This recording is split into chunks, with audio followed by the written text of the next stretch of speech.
Today on this 2006 Nissan Murano, we're going to be installing CURT hitch part number 13571. Before we get started installing our trailer hitch, we need to do a couple things in preparation. We first need to go ahead and lower the exhaust system down. This vehicle has a dual exhaust system, and we do need to remove the hangers from both sides of the vehicle. There are two over here on the driver's side, and one over here on the passenger side outboard frame rail. The hanger on the passenger side is actually bolted to the side of the frame, so we're going to go ahead and unbolt it to lower it down. And then over here on the driver's side, we've just got some standard rubber hangers. To remove these, we're going to go ahead and spray down the studs of the hangers with a spray lubricant. And then we can just take a set of pliers or a pry bar and separate the two. And if you still don't have enough working room underneath the vehicle, it might be a good idea to go ahead and remove the fourth exhaust hanger here at the forward side of the vehicle, almost even with the axle. Before you do remove this one, you want to make sure you support the exhaust tube with some kind of a support strap, because once you do lower it off this hanger, the exhaust will want to fall and could damage it. With the exhaust lowered down, we're going to go ahead and start pointing out the attaching holes for our trailer hitch.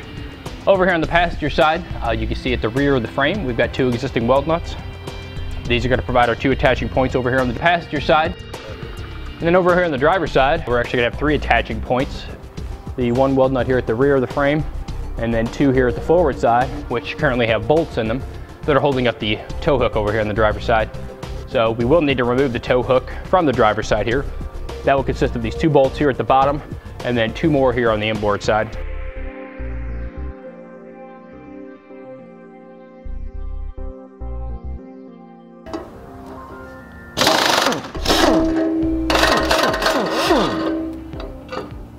Okay, the next step is to go ahead and clean out the weld nuts in the frame, especially the ones that didn't have existing bolts in them.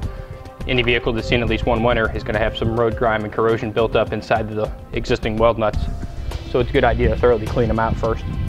To do this, again, we're going to be using a spray lubricant, and then we just want to take a wire brush and run that inside the weld nuts a few times. That should help loosen up any existing corrosion that might be built up in there. Good idea to go ahead and do this for all the weld nuts that we're going to be using, and then we can go ahead and put our hitch up in position. And when we put the hitch up in position, into the four rearmost weld nuts, two per side, we're going to be using the new 12mm bolts along with the conical tooth washers. Into the forwardmost hole on the driver's side, we are going to be using the 10mm bolt along with the conical tooth washer.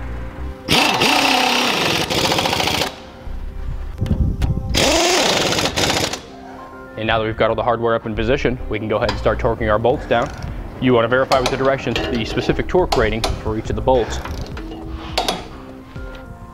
With all the bolts torqued down, we just want to make sure we put our exhaust back up on all of its hangers, and our installation will be complete. And now that we've got our hitch installed, we're going to go ahead and give you a couple of final dimensions that'll help make choosing your hitch accessories a little bit easier.